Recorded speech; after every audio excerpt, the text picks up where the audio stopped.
চৌঠা এপ্রিল 2026 আমতলা বাজারে নিকটেই তপন চক্রবর্তী অর্থাৎ শম্ভু দশকর্মা ভান্ডার যার নামে সেই শম্ভুদের বাড়ির নিকট যে শনি মন্দির রয়েছে সেখানেই আজ অনুষ্ঠিত হচ্ছে শীতলা পুজো। সেই পুজোয় এলেন অর্জুন সিং। আমতলা বাজার দিয়ে তিনি প্রবেশ করছেন সেই মন্দিরের উদ্দেশ্যেই।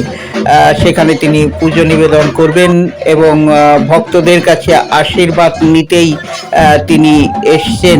তো আমরা সেই ছবি আপনাদের দেখাচ্ছি। এই মুহূর্তে তিনি মাল্যদান করলেন শীতলা মাকে। তো এই মুহূর্তে আপনাদের সেই চিত্র আমরা দেখাচ্ছি। এই মুহূর্তে প্রদীপ প্রজ্বলনে অংশগ্রহণ করছেন অর্জুন সিং। তো আমরা সেই ছবি দেখছি এই মুহূর্তে। তো আপনারা দেখুন, এখন উনি কিন্তু সেই শিব মন্দিরে পুজো নিবেদন, শ্রদ্ধা নিবেদন করছেন আর এনাকে অর্জুন সিংকে আশীর্বাদ করছেন। এসকে ভাদুরী, যিনি আগে আমলকির এনার একটা কারখানা ছিল, এখন তিনি তো সাধু বাবা হয়ে গেছেন।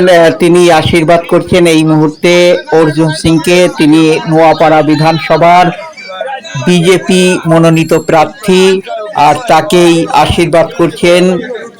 এসকে ভাদুরী আশীর্বাদ করছেন অর্জুন সিংকে। চ্যানেল আনন্দের পর্দায় দেখুন সেই ভিডিও চিত্র।